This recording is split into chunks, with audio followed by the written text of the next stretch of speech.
Hey folks, how you all doing? So today I thought I would do a discussion on the Style Council's debut UK album Cafe Bleu. This was released in 1984. The album in the US was titled My Ever-Changing Moods, and the cover is exactly the same as the 12-inch version of the single My Ever-Changing Moods.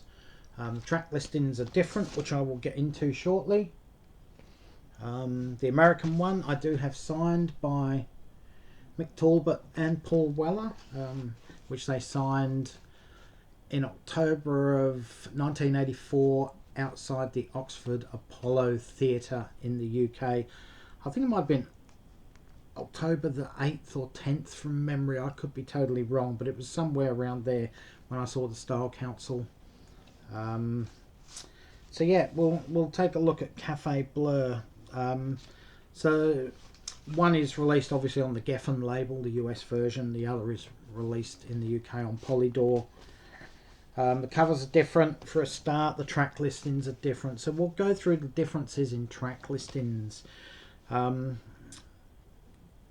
UK version is split into two halves. You've got the Cafe Bleu or Blue Cafe side, which contains 7 tracks. 4 of which are jazz instrumentals. You've then got the jazzy political song Point of No Return. You also have the Tracy Thorn vocal version of the Paris Match, and you also have the piano ballad version of My Ever-Changing Moods. Side 2, you have a gospel, which is a rap song. You have Strength of Your Nature, which is a great funk song, but very repetitive. You have an album version of You're the Best Thing, which is a different recording to the single version. You also have Here's One That's Got Away, which is one of the great little pop songs Paul Weller ever sung, in my opinion. You have Head Start for Happiness, which is the full band version, not the acoustic demo version that appears on the 12-inch version of the Money Go Round single, and it ends off with another instrumental, Council Meeting.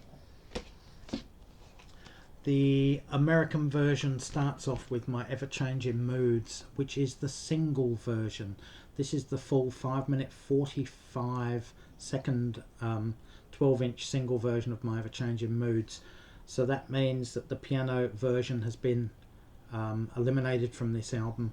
You've then got the whole Point of No Return, which features on this one. You have Blue Cafe, which features on this one. The Paris Match from this one. Dropping Bombs on the White House from this one. And you also have the standalone single from the end of 1983, A Solid Bond in Your Heart, which was the Style Council's 4th single, which was originally slated to have been the Jam's final single, but never eventuated. Side 2 of this one opens up with You're the Best Thing, as opposed to a gospel, then Strength of Your Nature, and then You're the Best Thing. This version of You're the Best Thing is the 12-inch single version, which is a different recording to the album version on this one. You've then got Here's One That Got Away, Head Start for Happiness, the band version, and Mixed Blessings. So this one is a more up-tempo, pop-friendly album than this one, the UK one, which has a jazz side and a pop side.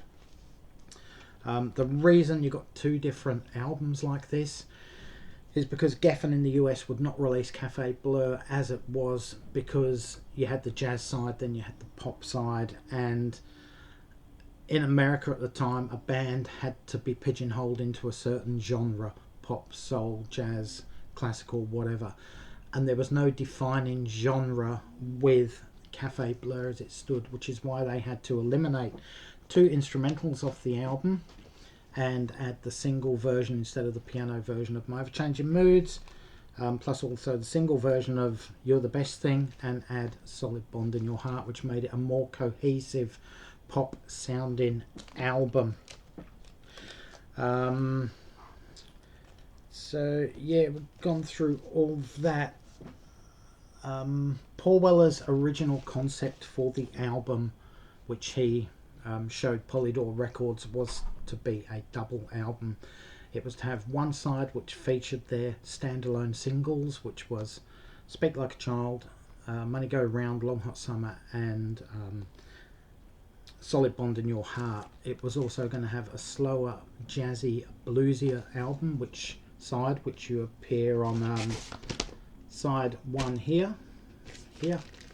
It was also going to have a side of new pop songs, which is obviously what we have here, and there was going to be a 4th side, which was going to be the remixes of the singles.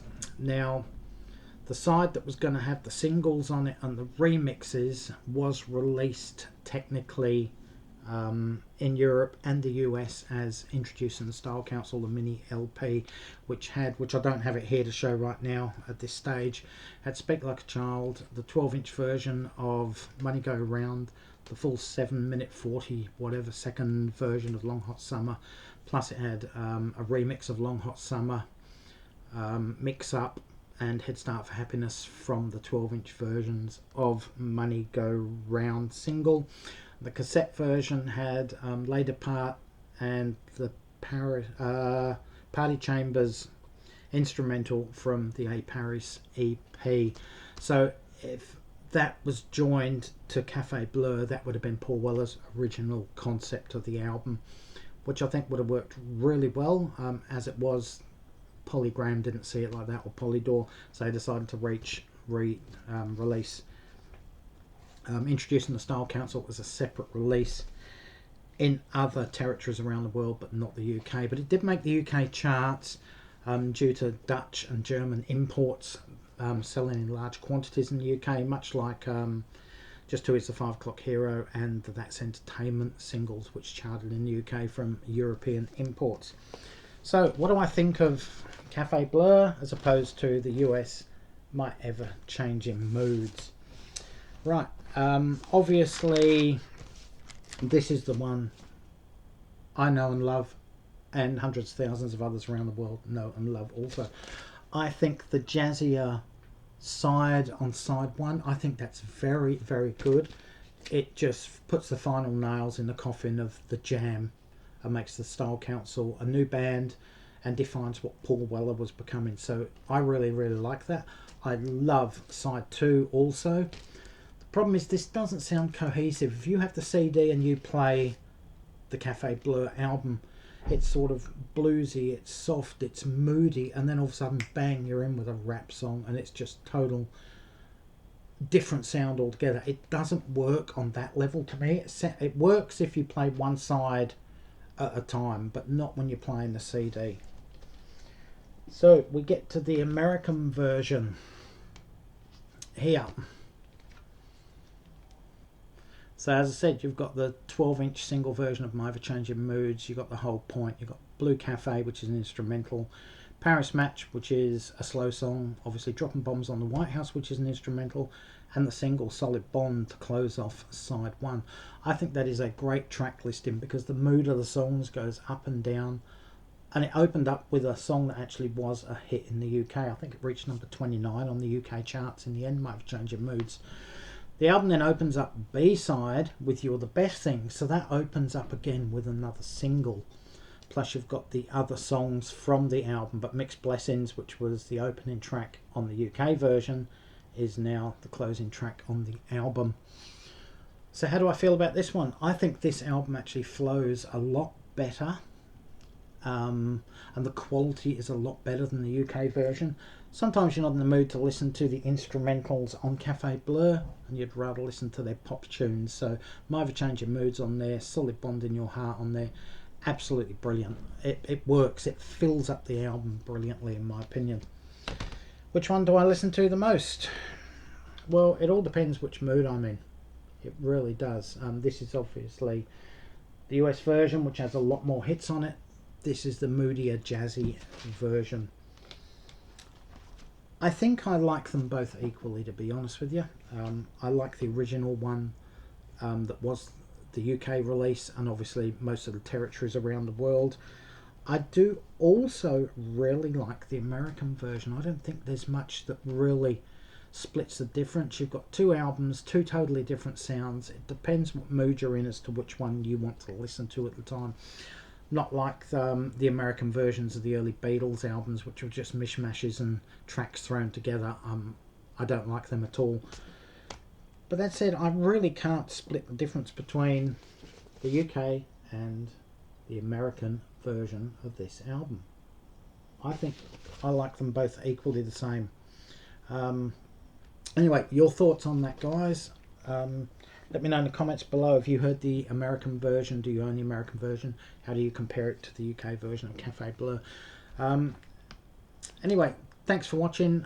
Stay safe, take care, all for now, and bye folks.